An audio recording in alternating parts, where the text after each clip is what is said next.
ഇടുക്കി ജില്ലയിൽ 7 ദുരിതാശ്വാസ ക്യാമ്പുകളിലായി 101 പേരെ മാറ്റിപ്പാർപ്പിച്ചു. ഇടുക്കിയിൽ കുമളി പൂപ്പാറ സംസ്ഥാന പാതയിൽ മരം വീണു. വണ്ണപ്പുറം ചേലച്ചുവട സംസ്ഥാന പാതയിൽ കമ്പക്കക്കാനത്തിന് സമീപം മണ്ണിടിഞ്ഞു. അതേസമയം പുത്തേട ഈട്ടിക്കാനത്ത് മണ്ണിടിഞ്ഞ് റോഡ് പൂർണ്ണമായും ഒലിച്ചു പോയതിനെ തുടർന്ന് ഒറ്റപ്പെട്ട കിടപ്പുരോഗിയെ മൂലമറ്റം അഗ്നിരക്ഷാ സേനയെത്തി ദുരിതാശ്വാസ ക്യാമ്പിലെത്തിച്ചു.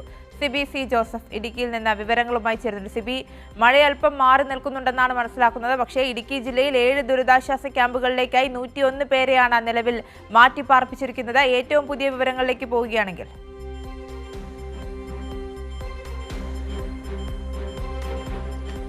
ആര്യ, ഇടുക്കിയിൽ ഇന്നിപ്പോൾ പൊതുവെ ഒരു ശാന്തമായ സാഹചര്യമാണ്. പൊതുവെ മഴ മാറി നിൽക്കുന്നുണ്ട്. ഇടയ്ക്കിടയ്ക്ക് ഒറ്റപ്പെട്ട മഴ മാത്രമേ ഉള്ളൂ. എങ്കിൽ പോലും ആശങ്കപ്പെടേണ്ട സാഹചര്യമില്ല. ഇന്നലെ വലിയ ആശങ്ക ഉണ്ടായിരുന്നു. എന്നാൽ ഇന്ന് പൊതുവെ തെളിഞ്ഞ കാലാവസ്ഥയാണ്. എങ്കിൽ പോലും ഉച്ചയ്ക്ക് ശേഷം മഴ പെയ്യുന്നുണ്ട് ഇടയ്ക്കിടയ്ക്ക്. എങ്കിലും വലിയ ആശങ്കയില്ല.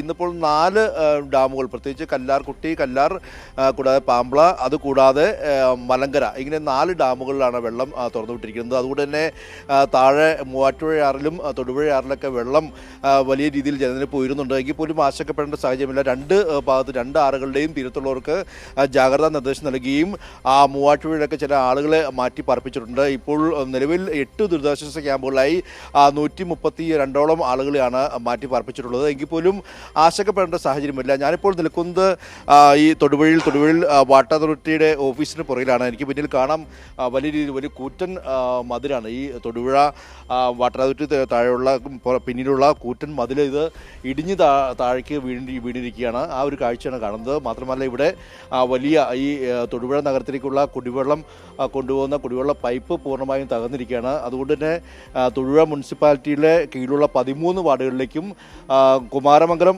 പഞ്ചായത്തുകളിലേക്കുമായി ഈ കുടിവെള്ളം വിതരണം പൂർണ്ണമായും തടസ്സപ്പെട്ടിരിക്കുകയാണ്. ഇത് 3 ദിവസം മുതൽ 6 ദിവസം വരെയെങ്കിലും വേണ്ടിവരും പൂർണ്ണമായും പുനഃസ്ഥാപിക്കാനും ഈ അറ്റകുറ്റപ്പണികൾ പൂർത്തിയാക്കാനും. ഇതിൻ്റെ അറ്റകുറ്റപ്പണികൾ പൂർത്തിയാക്കുന്ന ഒരു കാഴ്ചയാണ് നമുക്ക് കാണാൻ കഴിയുന്നത്. വലിയ കൂറ്റൻ മതിലാണ്. ഈ കൂറ്റൻ മതിൽ ഈ മണ്ണിടിഞ്ഞ് വീഴുകയായിരുന്നു. അതോടൊപ്പം തന്നെ ആ വലിയ പൈപ്പ് എല്ലാം തന്നെ പൂർണ്ണമായും തകർന്നൊരു സാഹചര്യമുണ്ടായി. ഏകദേശം 20,000-ലധികം ആളുകളെ ഇത് പൂർണ്ണമായി ബാധിക്കും. 20,000-ലധികം ആളുകളെ കുടിവെള്ളം ബാധിക്കുമെന്നുള്ളതാണ് ഇതിൽ ഏറ്റവും പ്രധാനപ്പെട്ട കാര്യം. എന്തായാലും ഇതിൻ്റെ അറ്റകുറ്റപ്പണികൾ പുനഃസ്ഥാപിക്കാനുള്ള തിടുക്കത്തിലുള്ള പണികൾ പുരോഗമിക്കുകയാണെങ്കിൽ പോലും ഇതുപോലെ ഇടുക്കി ജില്ലയിലെ പല ഭാഗങ്ങളിലും ഇത്തരത്തിൽ വളരെ വലിയ രീതിയിൽ മണ്ണിടിച്ചിൽ ഭീഷണി ഉണ്ട് എന്നുള്ളതാണ് ഏറ്റവും പ്രധാനപ്പെട്ട കാര്യം.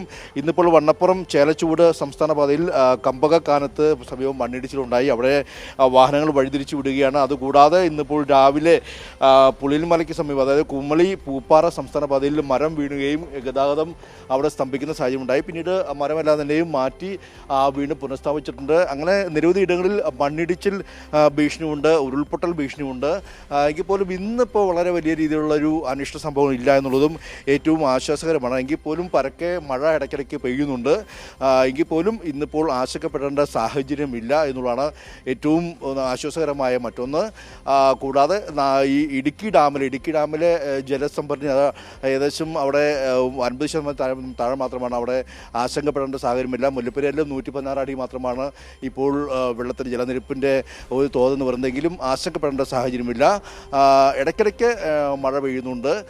ഇടയ്ക്കിടയ്ക്ക് ചില ഇടങ്ങളിലെല്ലാം തന്നെയും മണ്ണിടിച്ചിൽ ഭീഷണി ഉണ്ട് എന്നുള്ളതാണ് ഏറ്റവും ശ്രദ്ധേയമായ കാര്യം. പൊതുവെ ഇന്നിപ്പോൾ ഇടുക്കി ജില്ലയിൽ മഴ കുറവാണെന്ന് തന്നെ പറയാം.